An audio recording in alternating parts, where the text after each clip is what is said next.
Senator Ted Cruz is speaking now. Let's listen in. Let me say to all of the tremendous leadership here at AFPI, Brooke and John and Keith and Fred and Chad, you guys do an amazing job. These are tremendous leaders for our country, leaders who make a real difference. I will say, John, I was particularly amused at Brooke's introduction of you as America's top spy. I'm hoping in the future when you introduce yourself at the bar, it will simply be Bond, James Bond. I haven't seen you order a martini, but I'm looking forward to it. I think I know how you'll do so. It is great to be here. It's great to be here at a time of real consequence in the world. Foreign policy, how America interacts with the world, it always matters. But it particularly matters right now. It matters right now because it is a dangerous time. It matters right now because the enemies of America are resurgent. And that makes America at far greater peril. I want to talk this morning about what does it mean to have an America First foreign policy. And I'm going to start at the theoretical level and then bring it to very real practical implications, focusing on the war on Ukraine. But let's start with a framework. You know, for a long time, folks in Washington viewed Republican foreign policy as really two poles. There were either the interventionists, who looked across the globe and said, we must protect democracy, and at times it seems there was never a country they didn't want to invade. That the first answer was always send the Marines. And I got to say, there are quite a few of my colleagues in the Senate that still embrace a lot of scary people out there, and their answer is, let's pull back. Let's stay behind the two oceans that surround America, and let's not be involved in the world. And I got to say, my view of those two poles has always been they're both wrong. That neither one of them is a sound or sensible view for American foreign policy, and neither one of them, I think, is where the American people are. The American people typically don't spend a lot of time theorizing on these questions, but the American people have a gut instinct that is very sound. I've always considered my own views a third point on the triangle. And that third point, the way I typically describe it, is that I'm a non-interventionist hawk. What does that mean? It means that the vital touchstone for all American foreign policy should be the critical national security interest of the United States. Any question of foreign policy, any question of military intervention should turn on that question. How does this keep America safe? If it's necessary to keep America safe, we should do it. If it's not, we should not. It also means that we should be very reluctant to put our sons and daughters in harm's way. Very reluctant to engage in military conflict, and if and when military force is needed, we should go in, win, and then get the hell out. The job of our military is not nation building. The job of our military is not invading distant lands and transforming them into Switzerland. The job of our military is very simple: to kill our enemies. And preferably to scare the hell out of them enough that you don't even have to kill your enemies. Deterrence is powerful, and one of the things to understand, any president, any government has a range of tools. You have, number one, the bully pulpit. The most powerful tool in foreign policy is the voice of the President of the United States. You have diplomacy, the active engagement of American foreign policy with our allies and with our enemies. You have sanctions, and being the world's economic superpower, in addition to military superpower, gives us the ability to use sanctions surgically to advance our interests, and you have finally direct military force, which should only be used when the first three have failed and it's necessary to keep Americans safe. Now, let's talk about Ukraine. We are today in the first major land war in Europe since 1945, since World War II. What is maddening about that is that it was utterly preventable. This did not have to happen. And it was caused by two specific mistakes from Joe Biden and his team. The first was the catastrophic surrender and withdrawal in Afghanistan.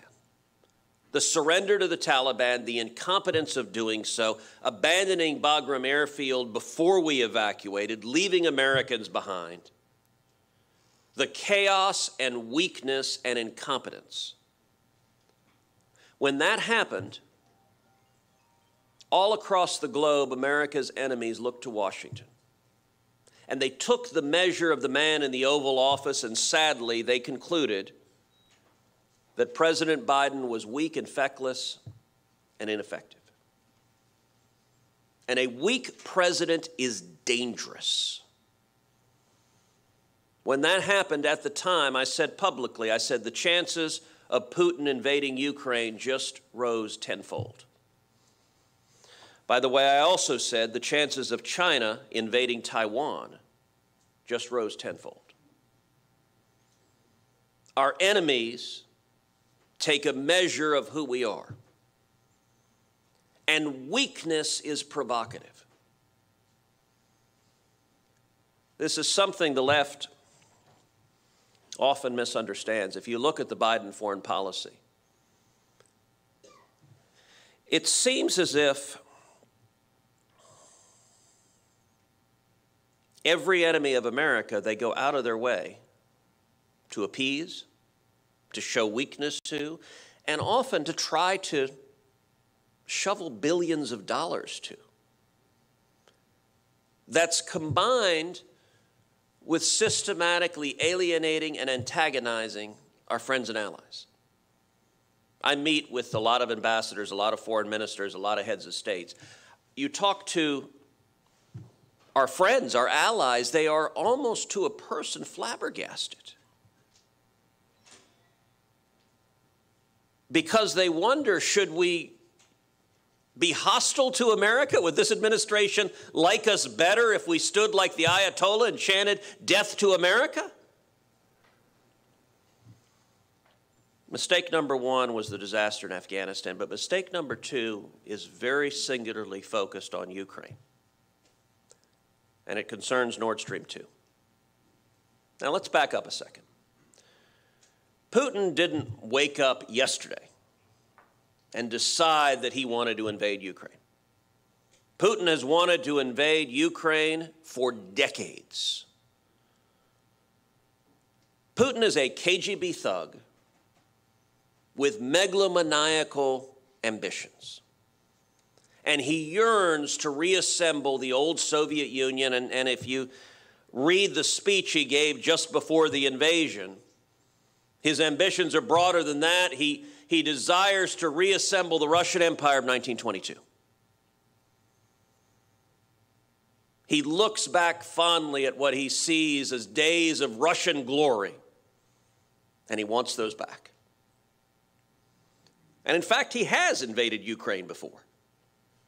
2014, he rolled into Crimea, the southern part of Ukraine, but he stopped. He did not invade the entirety of the country. Why? Well, the reason is simple. Russia's principal source of revenue is oil and gas. John McCain used to say, Russia is a gas station with a country attached. And Putin is a petro-tyrant. The funding for this war comes from selling oil and gas. And when it comes to natural gas, that natural gas goes on pipelines right through the middle of Ukraine. That's how the gas gets to Europe. And Putin had a problem in 2014 when he was looking at invading the rest of Ukraine. The funding for this war comes from selling oil and gas. And when it comes to natural gas, that natural gas goes on pipelines right through the middle of Ukraine. That's how the gas gets. That if he invaded, he risked damaging or destroying those pipelines, which would mean that he couldn't get his gas to market. So the next year, Putin set about trying to fix that. And he began building a new pipeline. That pipeline is called Nord Stream 2. Nord Stream 2 goes under the ocean directly from Russia to Germany, skips Ukraine altogether. The purpose of Nord Stream 2 was simple. When Nord Stream 2 was complete, Putin could invade Ukraine. And he didn't have to worry about the pipelines anymore because he would have an alternative pipeline to get his gas to market. So as Putin was building the pipeline, I'll tell you there was a consensus in Washington, this is a really bad thing, but there's nothing we can do about it. Well, in 2019, I authored sanctions legislation that was surgically designed to stop Nord Stream 2, to bankrupt any company that built the deep sea pipeline. At the time, in the summer of 2019, Russia was engaged in active disinformation, and by the way, not the fake Washington Post kind. The real kind in Europe. They were saying there's no chance on earth that this sanctions legislation will ever pass. It's impossible to pass. And this pipeline cannot be stopped. It is inevitable. That was the narrative being pushed by the Russia propaganda outlets. Well, as with most disinformation, it proved to be directly false. And in December of 2019, we passed that sanctions legislation, overwhelming bipartisan support in the House, overwhelming bipartisan support in the Senate, and President Trump signed it into law. Now that passed in December of 2019. If y'all remember what else was happening in December 2019, the House was literally in the middle of impeaching President Trump over Ukraine. And we're trying to pass a bill concerning Ukraine. It remains, I think, a political miracle that that got done.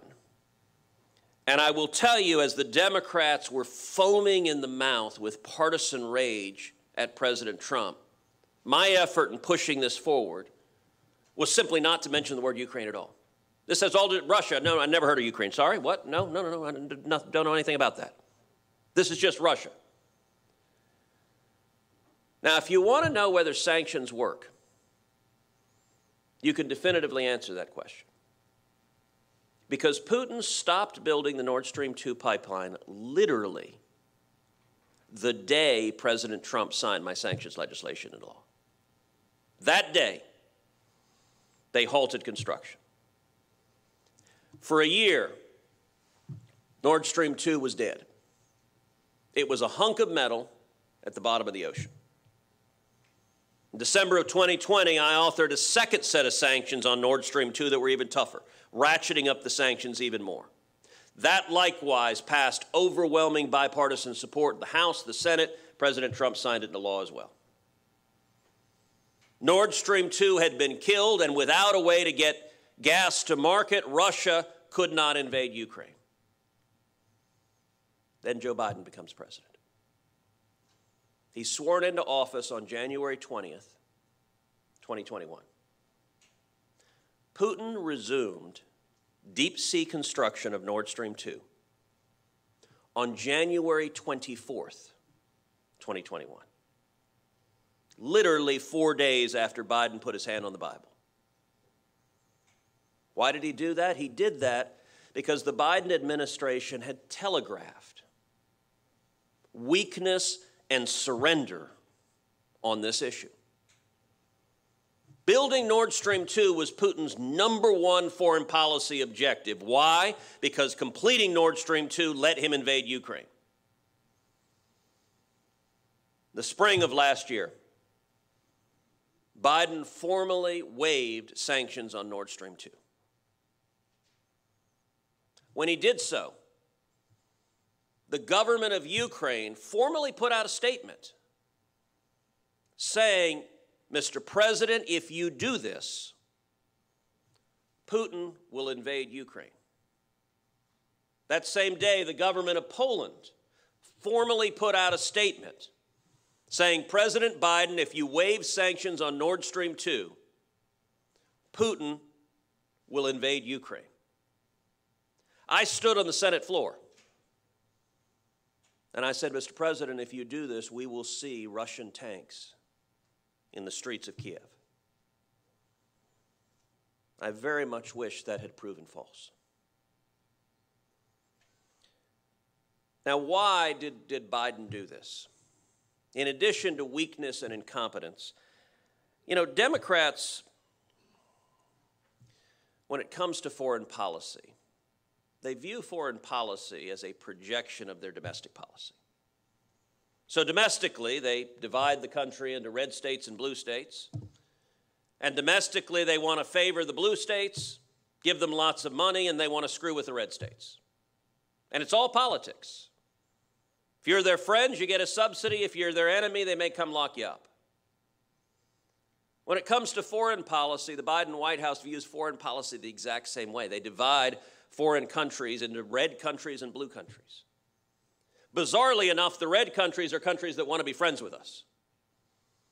So there are countries like Israel, there are countries like Brazil, there are countries like India, all of whom are pivoting towards America, are embracing America, want to be friends with us.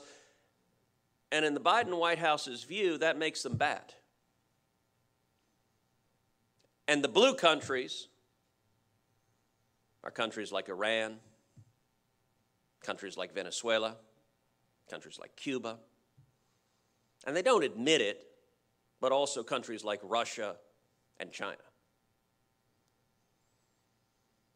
And why did Biden waive these sanctions? He waived them. A senior member of my team has a phrase that is evocative, which is that the Biden foreign policy team, they sleep with votive candles of Angela Merkel under their beds. And on the red country, blue country, they looked at Merkel and they saw her as a founding member of the resistance. Just like they hated Donald Trump, Merkel did too, and Angela Merkel wanted this pipeline, and therefore we should give her what she wanted. It was staggeringly foolish. When Biden did so, I announced holds on every nominee to the State Department. That made Foggy Bottom quite unhappy. At first, they thought they could respond by planning nasty stories coming after me. I was particularly amused, one of the first ones, I think in Politico, said, there are empty mansions in Europe where the U.S. ambassador should stride because of this crazy clown cruise. And I remember thinking, okay, if you think that not having rich Democrat donors in fancy mansions with fancy wine is somehow a bad thing for 29 million Texans, you've never met a Texan. Unless and until you follow the law and sanction Nord Stream 2. December of last year, the holds were stacked up. The Biden administration was freaking out. They wanted to get some of their nominees through. So I negotiated a deal with Chuck Schumer. A deal that he didn't like. It was about 1 in the morning when he finally caved in on it. And it was a deal that I would lift the holds on some 30-odd nominees in exchange for locking down a vote on Nord Stream 2 in January of this year. Schumer agreed to it. I let a bunch of the holds go. We came back to the vote in January. Now, this vote should have been easy. Twice, the Senate had voted on Nord Stream 2 sanctions, in 2019 and 2020, both times overwhelming. Every Democrat supported them. So this should have been an easy layup. But unfortunately for Democrats, partisan politics was a higher priority than national security. And it is amazing if you go back and look at the level of political capital the Biden White House spent to try to defeat this bill. We ended up winning the vote. Vote was 55 to 44. It was a big bipartisan win. 6 Democrats voted with us. Unfortunately, that meant 44 Democrats didn't. And it was amazing, on the day of the vote, Joe Biden actually came to Capitol Hill. It was, I think, only the second time since he's been president that he has done that. He came to Capitol Hill personally, and he was directly lobbying Democratic senators, one after the other, twisting their arms, saying, please, please, please, vote against these sanctions. Now, we won the vote 55 to 44, so that means we won, right? Well, no. Because ironically, literally on the same day that Democrats were giving speeches describing the filibuster as a racist relic of the past, as modern-day Jim Crow, that's their language, on the same day, they filibustered to prevent sanctions against Putin and Russia. And because we didn't get 60, we only got 55, the matter failed. By the way, at the time of the vote, President Zelensky publicly called out to the Senate. Russian tanks were massed on the border of Ukraine. President Zelensky publicly said to the Senate, if you want to stop this invasion, vote for Cruz's sanctions. Because that's the only way to stop this invasion. 44 Democrats ignored Ukraine's desperate plea. And just weeks later, the Russian tanks began to invade. Now, what should we be doing now? Well, let's start with the principles that I described as being a non-interventionist talk. By the way, another way of putting that is America first. Another way of putting that is the way Reagan did decades ago, peace through strength. They're all conveying the same thing. It's worth remembering Reagan. In 8 years, the biggest country Ronald Reagan ever invaded was Grenada. But he also won the Cold War without firing a shot and bankrupted the Soviet Union because he used the bully pulpit powerfully. Many of y'all have been to my office in D.C. My office in D.C., the dominant feature is a gigantic painting, it's probably 20 feet wide, of Reagan standing in front of the Brandenburg Gate with the words, Mr. Gorbachev, tear down this wall, in German, in the style of the graffiti that was on the wall. Those words were powerful. By the way, the backstory, a lot of people don't know, 3 times the State Department edited those words out of the speech. And 3 times Reagan wrote them back with his own hand. And the State Department argued, they said, Mr. President, you can't say this. This is too aggressive, it's too bellicose, it's too provocative. And here was their killer. And Mr. President, it's unrealistic.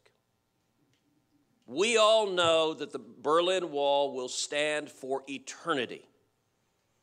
That failure is the only option, that victory is impossible. And Reagan, with a twinkle in his eye, he said, you don't understand, this is the whole point of the speech. Less than 3 years after Reagan gave that speech, the Berlin Wall was torn to the ground. And critically, it wasn't knocked down by American tanks. It wasn't demolished by American missiles. It was taken down by leadership, by vision. Some time ago, I sat down with Natan Sharansky in Jerusalem, the famed Soviet dissident. He told me about the Soviet gulags. People would pass from cell to cell notes. Did you hear what Reagan said? Evil empire, ash heap of history. tear down this wall. American leadership shines through. What should we be doing with Ukraine? Winning, but not putting American servicemen and women in harm's way. Nobody in their right mind wants to see a shooting war between Russia and the United States. What does that mean specifically? Well, to understand what we should do, we should understand why we're doing it. And I got to say, when it comes to Republicans, there's some Republicans, particularly some of my colleagues, that when they talk about Ukraine, it makes me want to pull the hair out of my head. I've heard Republican colleagues of mine get up and say, we must protect democracy. We have an obligation to defend international norms. And I look at him and say, what the hell are you talking about? We are not in an Ivy League faculty lounge. The job of the U.S. military is not to protect democracy, it's not to protect international norms, and it's not to punish red countries. The job of the military is to protect American lives and national security, to keep our children safe. But does that mean we have no interest in Russia and Ukraine? Of course not. Why? Because Russia is our enemy. Because Putin hates us and wants to kill us. And it is not in America's national security interest to see our enemies get stronger. If Putin succeeds in reassembling the Soviet Union, Putin gets stronger, Russia gets stronger. The world was not safer in the Cold War, with a Soviet Union that was a superpower with an arsenal of nuclear weapons. I remember in the 1960s huddling under my school desk in nuclear drills. But there's some in this room that are. The world was not safer when that was the case.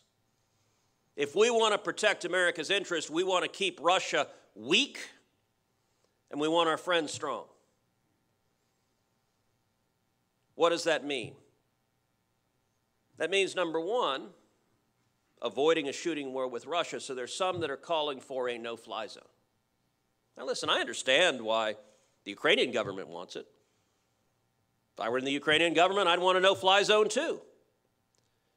The problem is a no-fly zone enforced by America means you have American pilots and American fighter jets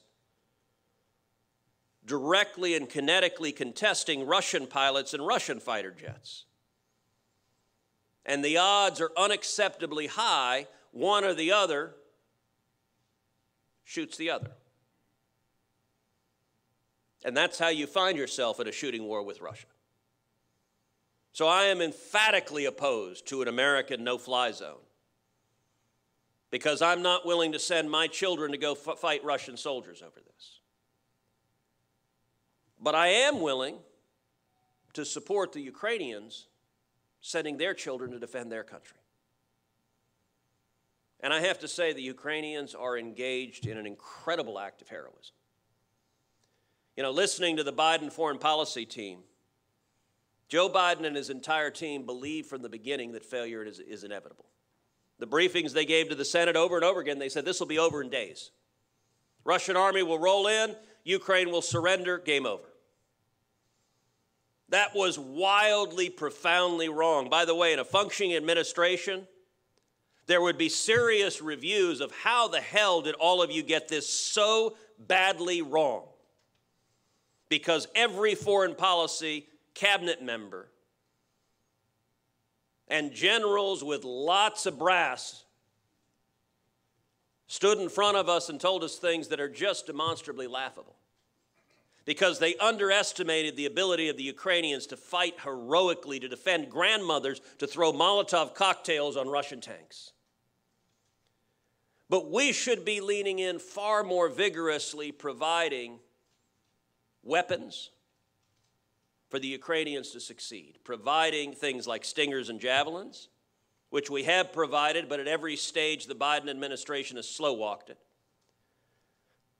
Providing things like fighter jets.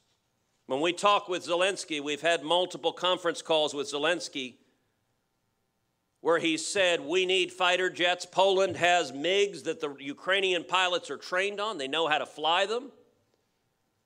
Poland has said they're more than happy to have those MiGs go to Ukraine, and Biden personally vetoed that.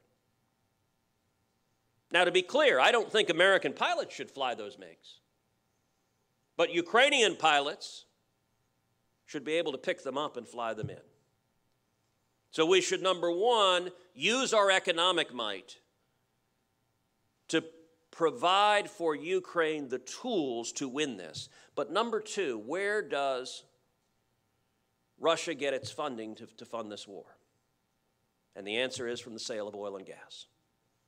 And we need to be vigorously going after Putin's revenue stream.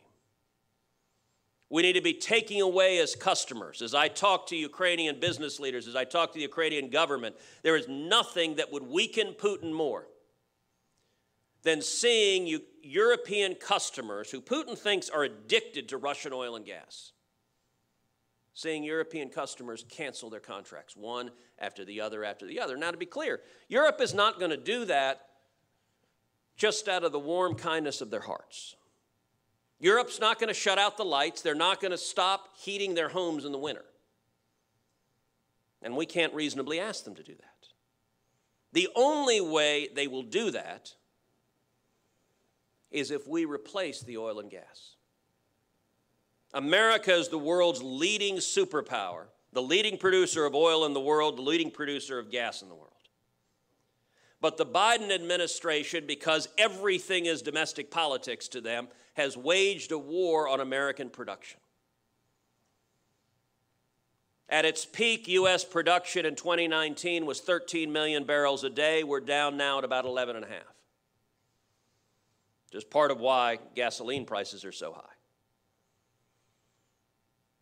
But if we wanted to win, we would be unleashing American production, taking away European customers. And by the way, if you want to see Putin stopped, the one thing that threatens to topple Putin, to turn the oligarchs against him, to turn the remnants of the KGB against him,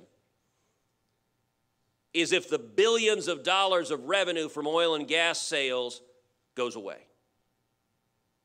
And it is what funds Putin's war machine. We can use the tools we have to fight to win. You have to believe victory is possible. And then you need a plan to carry it out. I'll say finally, not only should we win in Ukraine, and by win I mean ensure that Putin loses. Ensure that Putin loses because a stronger Russia that is an enemy of America endangers our security. We also need to not lose sight of the biggest foreign policy challenge of our time, and that is Communist China. And we need to win against China as well. China is the most dangerous geopolitical adversary of the United States for the next 100 years. China has the military might of the Soviet Union with a far stronger economic engine fueling it. And China carries out on a daily basis policies of murder, torture, genocide, slavery, lies, deception. And just like we won the Cold War with a comprehensive strategy, utilizing all the tools we have to stop the Soviet Union, we need to do the same thing with Communist China. Not engage in a hot war. Again, nobody wants to see American soldiers and Chinese soldiers firing tanks at each other. But utilizing the tools we have aggressively, affirmatively, to undermine the tyranny of the Chinese government. And I will say one challenge we have is today's Democratic Party is structurally pro-China. Why is that? Because all of their funders are. Today's Democratic Party is funded by big business, big tech, big Hollywood, and big universities. All of them are in bed with China. And I'll give one illustration. Last year, I forced a vote on the Senate floor on a federal prohibition to federal funds going to purchasing electric vehicles or solar panels made in Xinjiang, made with slave labor in concentration camps. When we voted on the Senate floor, every single Democrat but Joe Manchin voted no. When John Kerry was asked about buying electric vehicles and batteries and solar panels made with slave labor, he said, "That's not my department." I dubbed John Kerry the concentration camp customer of the year. And history's watching us. There's over 1 million Uyghurs in concentration camps, and the U.S. government is their top customer. There is a complicity with evil that we are responsible for. We need to focus on America. And by the way, the reason we need to defeat China is the same reason we need Putin to lose in Ukraine, the same reason we needed to win the Cold War. It is to protect America's national security interests. It is to focus on America first.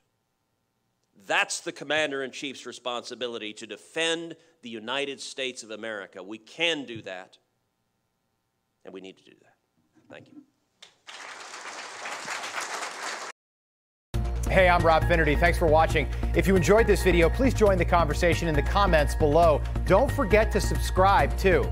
Hit the bell icon to be alerted to breaking news. And remember, there's a whole lot more on Newsmax TV, America's fastest growing cable news network. Newsmax TV, we're real news for real people.